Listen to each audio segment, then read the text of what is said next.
Good afternoon. This is a press conference about the KiwiRail new ferries and infrastructure. There will be questions after it, and it's a press conference on this issue and this issue alone. That's how important the matter is. First, can we acknowledge Chris Mackenzie, the chair of Ferry Holdings, who's here today, alongside Catherine Rich and Kathleen McLeod. Unfortunately, Heather Simpson and Greg Lowe couldn't make it here today. This team has worked hard, but they have not worked alone. Sensible people from across Port Marlborough, Centreport and KiwiRail have come to the fore, and we thank them all. On 11th December last year, we resumed responsibility for the rail portfolio, and with it the leadership of the Cook Strait Ferry Replacement Program. We said then that we would outline the key ship and infrastructure decisions by the end of March, and today is that date. The IREX program, which our government cancelled in December 2023, should be studied by members of the public who want to see their dollars respected. It is a cautionary tale. In 2020, when we were responsible for KiwiRail, we committed $400.1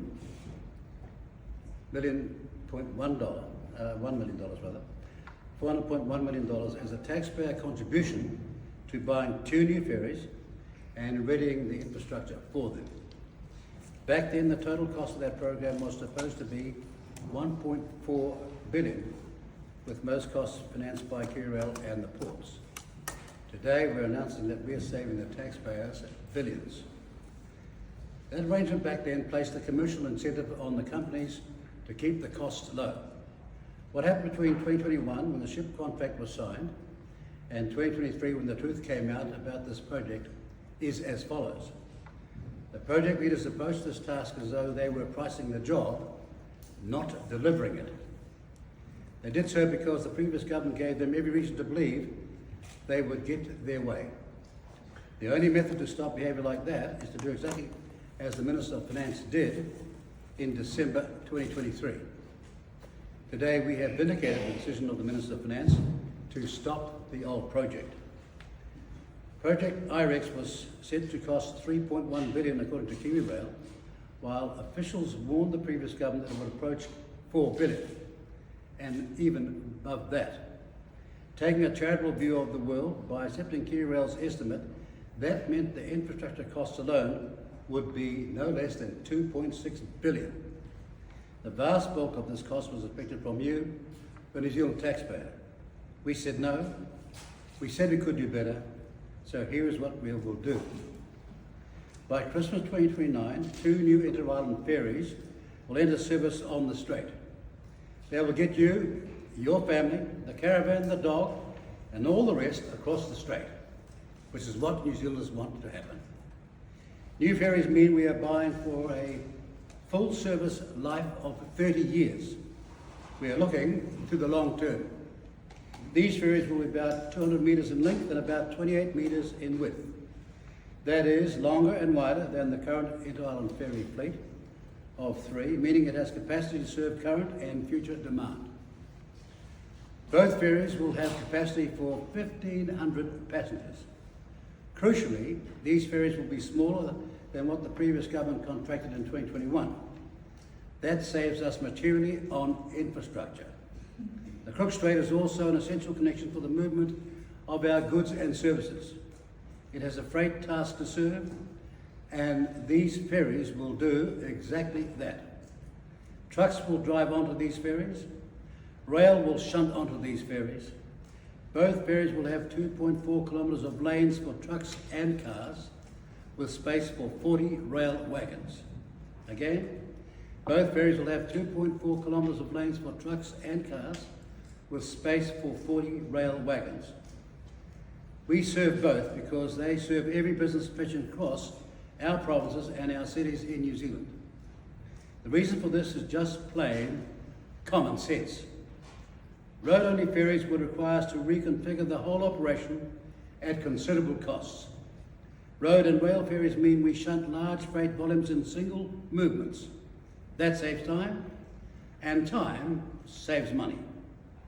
The Ministerial Advisory Group proposed the government buy 2 road-only ferries, said it would be cheaper overall and that we should approach just one shipyard to do the job.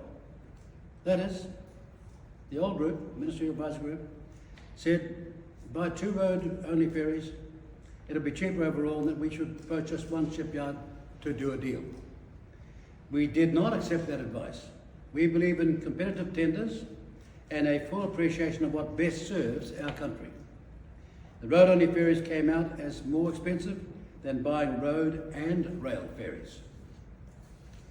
The surest way to keep infrastructure costs low is to use what you've already got. The marine infrastructure in Picton requires replacement, so it will be replaced.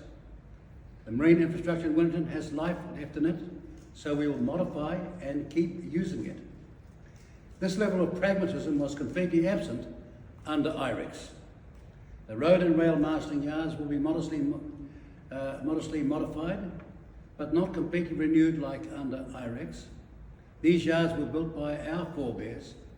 They knew what they were doing back then. We know it because these yards have served us well for decades after decade. The road connections in Wellington and Picton will also be improved in discussion with these councils. The terminal buildings in Wellington and Picton will remain as they are today.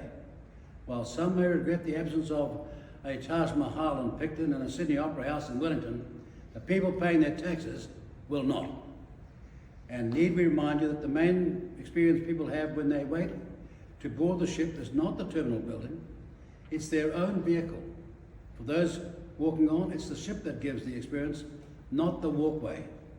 The time will come when new terminal buildings will be needed and space is allocated for when the ports are ready, but they are not needed now and not most certainly at your expense now. The new wharf in Picton is looking to the future. It will have a dual level link span and double lanes. That means unloading and offloading will be faster in Picton than it is today. While Wellington remains single lane, as this saves the taxpayer considerable money, the time will come when the port companies invest in double lane infrastructure. The door to the port's long-term aspirations remains open, but we are focused on what's needed right here and right now. The next steps, well, today our government has agreed to buy 2 new ferries to serve our people, cars, trucks and rail. Our government has agreed to a pragmatic infrastructure solution that focused on minimum viable, maximum reuse. We have said yes to affordability and no to extravagance.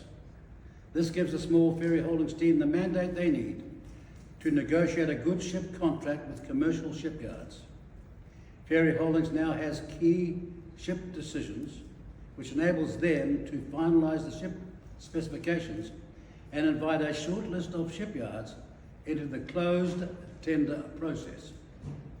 These shipyards won't know each other and they will compete on price and quality. Ferry Holdings also has key infrastructure decisions and a firm budget to live within. This enables them to progress the engineering and construction program with both ports and KiwiRail. They will keep a firm hand on the tiller to keep scope and costs under control. And the ports will share this view as their dollars are also on the line. We receive alternative proposals from all manner of people and companies with many insightful ideas. They formed part of our decision. We have decided in the national interest to directly purchase ships and proceed with an infrastructure plan that meets our needs. We are buying ships and sorting infrastructure, and what must follow is a commercially disciplined business to safely, reliably and affordably serve our people and their goods. And for those in the media who want to know how much will it cost, let us say this: we will not approach this like Wellington Water, by which we mean revealing our budget while negotiating the price. That turns a buyer's market into a seller's market, and it's commercial stupidity. When the ship and port agreements are signed later this year, you will know the total cost and the shares between the government and the ports. In the meantime, it should be patently obvious to even the most casual observer that an infrastructure program that makes use of what is already there will be markedly cheaper than the IREX program, which sought to knock everything down and build utopia in its place. We are saving the taxpayer billions. Port Marlborough, Centreport and KiwiRail have approached this with a focus on pragmatism, cost effectiveness and a heavy dose of reality. Together with Ferry Holdings, they have a single plan to concentrate on now and to deliver on. And we'll back them all the way.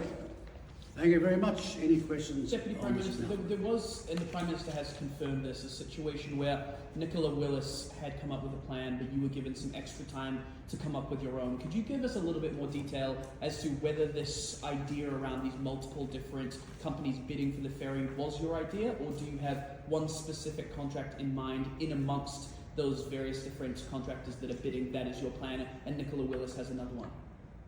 Could you possibly abbreviate your question next time? I mean, don't come here all over the place. Time's money. Start again. Is your plan the plan to have a number of various different companies bidding for the contract, or do you have one specific? I just answered that in my speech. I went to great pains to point out that a number of different companies will be in a process, not knowing each other, nevertheless bidding for the contract. Yes. So that was the plan that you took to Cabinet and said this is the way that you wanted to go forward with it? That's in my speech, yes. KiwiRail has said that its ships will be safe until the start of 2029, or until 2029. You say these new ships will come in by Christmas 2029. Do you think in that sort of time frame they will be safe between the start of the year to Christmas? That's like 12 months? Well, the work that was done by the experts on the continuance of those ships said they would last, yes, to 2029 if maintained properly. And they still hold that view. I'm sure you're talking about the old ships, aren't you? Yeah, but I'm saying that we did make that clear. Christmas 2029 is Det Norsk the Veritas, start of 2029. Det Norsk Veritas did a thorough exercise for KiwiRail last year and prepared a comprehensive asset management strategy on that very matter. And their answer was yes. Mr. Peters, with the extra width of the ships, how much work is going to be needed to the portside infrastructure, particularly here in Not a great deal. We're trying to use as much as we can, reuse as much as we can going forward. There will obviously, because of the state, it might be different over there. But over here, we're doing as much as we possibly can. And how important was the rail enablement of the ships to you personally? Well, it's not, you can't go into bias, you've got to look at all the options. But when we looked at and as the previous Minister of Finance was handling the problem, she just had the Ministerial Advisory Group giving one option, road only. And we said, hang on, there are other options, obviously borne by history as well. And when we looked at all those options, it became very clear that rail and road enabled was critical and was cheaper. With your option, has Cabinet had to, I'm not asking for a cost, but has Cabinet had to increase the funding envelope that is put aside for your version of the ships versus what was budgeted? I can tell you that I told the Minister of Finance my view as to its cost in April of last year, and we're just about right on the button. And so is the funding envelope that was agreed to by Cabinet for Nicola Willis's plan before she handed the project over to you the same as the envelope that you have today? No, because she didn't hand over the same project. You're asking me to apply a funding costing for a road only, and I'm talking about road and rail, and it's two different projects. So the whole project has increased in costs since Willis's project? No, nothing has increased from my first projections to her about what it cost way back in April last year. But Willis said that Cabinet had, that there was a specific funding envelope. Yeah, well, no, but you're talking about the one we didn't go ahead with. Right, but your total project will cost more than the one you didn't go ahead with. So to be clear, you gave Nicola Willis a figure in April last year. You're still settled in on that figure, but the figure that Cabinet... Look, I'm not going to be arguing about a project. I'm not arguing about a project we're not pursuing with, going ahead with. I'm arguing about a project we are going ahead with. Please, can we keep on stick to that? How much more? Or have you lost the plot here? We're saving the taxpayer billions of dollars. That's what you should be focusing on. This option is more expensive than what Nicola Willis would.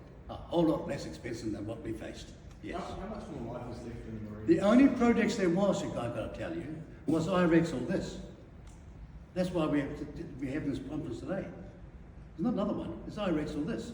Well, now, that's the case now, but in December that wasn't the case. Did the then governments have a press conference like this and tell you last December what their plan was? No. More or less, No, they didn't. Not in terms of this matter. We said last December we're going to have an answer for you by the end of March, and we are doing that this day. And One will of this- the other problems with the Aratiri was that to upgrade that infrastructure, the Aratiri may need to come off the water earlier. Are you confident, earlier than 2029, are you confident that all three ships can remain operating while you do those portside infrastructure upgrades? Well, the difficulty is with the Aratiri is that it'll have to come off early because we can't do the upgrade with it there. So when will that come off the water? We'll have to ask the team going forward. I wouldn't like to predict the exact month So- when that so- happens. Could there be a period of years where we have a diminished ferry service until the new ones turn on? Well, you're not looking at a possible alternatives in the meantime, but let's see how we go. How much more life does the marine side infrastructure have in London? Another 30, 40 years. When we fix it up, yes. Can you? The Ministerial Advisory Group proposed only negotiating with one shipyard. So that was the MAG proposed renegotiating the planning base, is that what you meant? And you want to put it out to another shipyard? Well, they only had one potential builder. Now, that's not competitive in my view. So we're putting out to a number. Well, worldwide, we've asked. There have been massive number of contacts on the way to where we got to today. The definitive answer was just to split the planning by and renegotiate steps anymore. Say again? But the advisory groups, Well, the advisory group, the ministerial advisory group does not exist. That's yesterday's story. but in your speech, where you talk about it, is what you're referring to a recommendation from the advisory group to split the planning day and renegotiate the contract? No. It's a recommendation from the Ferry Holdings that we look at all options, including the Korean option, Do you- which they renewed when I saw them, Do you expect in terms of their interest. Do you expect Hyundai to be one of the interested parties when it comes to the bidding? Well, I said to you that we would keep the parties confidential because for me to answer that question means that you haven't listened to my speech. You went to South Korea and talked to them. You could only assume that they were one of the ones that are interested in No. the process. You don't, when somebody else's money on the line, name the taxpayers' money, assume anything. We said we're going to have a proper commercial process to get the best deal for the New Zealand Do taxpayer. you have concern about the quality of advice that officials are giving you when you say that, and correct me if I'm wrong, but Treasury suggested just dealing with one shipyard? Meanwhile, there was other advice that it only be road-enabled ferries as opposed to road and rail. Are you concerned at the quality of advice that you've been getting? Well, it depends. You should always be careful about the quality of advice you're getting.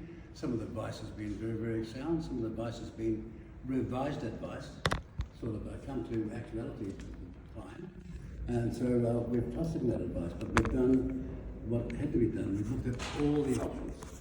We went in there with an open mind to see what the best outcome would be. And it happened to be, what, in the end, a conclusion with our forefathers, many of whom had been to war, fought, and they knew what poverty was like and built a country to be number one in the world. When they made that decision way back then, we believe they were right then and we're right now. I guess what I'm getting at is how concerned should the public be? In other words, they made the same decision we're making. How concerned should the public be, I guess, is what I'm asking, at the narrowness of the advice or of the options that have been presented? In the past, the public should be seriously concerned. That's why we began this process and made it as wide as possible. And that's why I'm very, very confident, and others are very confident that we've got to the right space in the right position now. What safeguards have been put in place to ensure that there isn't a massive blowout on infrastructure costs like we saw with the IREX ferry project? I can give you 1,000 assurances, but some of us are half Scottish. We are more careful about saving your money than we are about saving our own. I guess- That's been the driving thing. We're not going to waste $1 of taxpayers' money. What would you say to the criticism that you were involved in setting up the last project and it didn't get out of hand? Well, the difference is in May of 2020, they were charged with $400.1 million to find two ferries. I came back to find that, see, the cost had blown totally out, and when it was all over, the ferries would be less than 20% of the total cost. So we went out to buy 2 ferries and we bought an infrastructure instead. Now how does that work? So I'm asking you then, how are you sure that that's not going to happen this time? Because we're back in charge with the same wiser team, more experience in what they're looking for. Are you Will there be I'm very any- confident about this group, and I'm very confident about the cooperation we'll get from Marlborough, we'll get from Wellington, and we'll get from QRail. You say there's a ferry contract to be awarded later this year. Do you have any more details on when later this year is? Yeah, later this year. Yeah, do you have a deadline on it? Later this year. Mr. Peters, I know that you won't. If you give people a deadline, now they've got a negotiating chip that you haven't got. You ever been to the pay cards? Well, you show the other side of your cards, you haven't got a chance of winning, have you? How does the funding arrangement work? I mean, is there going to be any sort of user pays to the port operators involved in the infrastructure costs? Well, there'll be obviously contribution from Port of Marlborough on that side, contribution from Wellington, contribution from QRail, and contribution from the taxpayer. All that'll be unveiled. As to its actual precise figures, no, but we know what the global cost should be. Are you confident the ports will be able to meet those contributions that the central government isn't going to have to bail them out some of them? Yes, because it's in their interest. They're the beneficiary. They're the massive beneficiary of this. This is a commercial proposition for both of them. How much capacity have we lost on the ferries between the high-risk ferries and the specifications of your ferries? Well, you cannot have a loss of capacity. If one is dream time, which could never happen, because the ships were so big, the whole wharves had to be rebuilt, and it's going to cost probably $4.2 billion, and then keep rising, in my view. So there's no comparison. This has got better capacity than before in terms of ferries. It's modern, and we've got 30 years.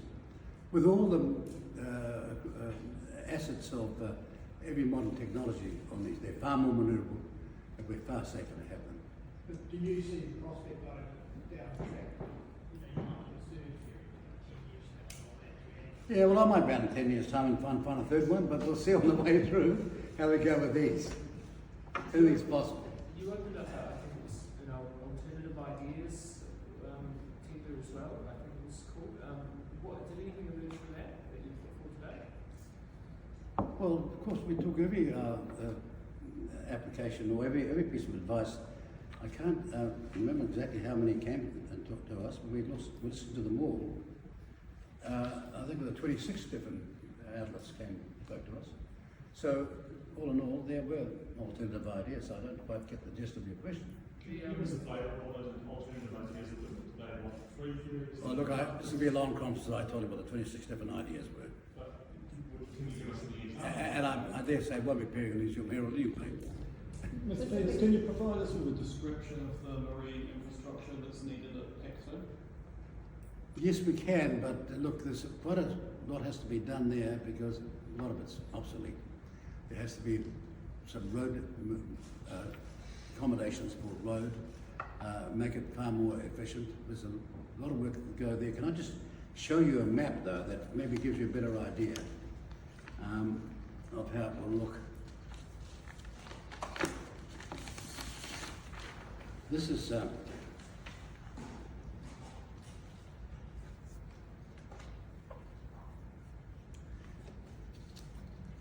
get the other one on Wellington. The green areas on this, are where there's going to be no change at the wharf. All right?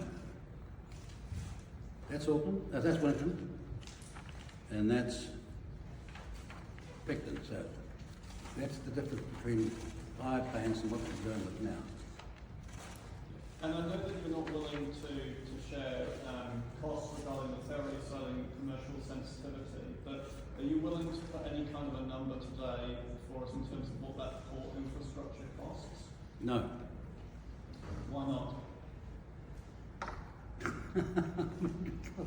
Because they're diligently working on seeing how much of the present infrastructure they can keep and keep going for years. Is there a risk that the cost estimate may increase as more of that scoping work is done?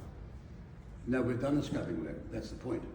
We've looked at every part of that and said to ourselves, yes, we could have a far better walk-on, but people aren't there going for the walk-on, they're going to experience the ship. That's what we should focus on first.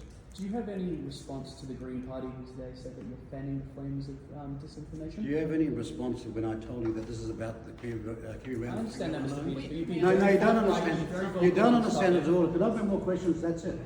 Anybody got any questions on railways? The Green Party. I am not going to have you guys breaking the rules of a press conference. You can find another press conference with me and I'll talk to you about it then. But I'm not going to use this important occasion about a serious issue that is the New Zealand The taxpayer. Green Party said you're doubling down on this.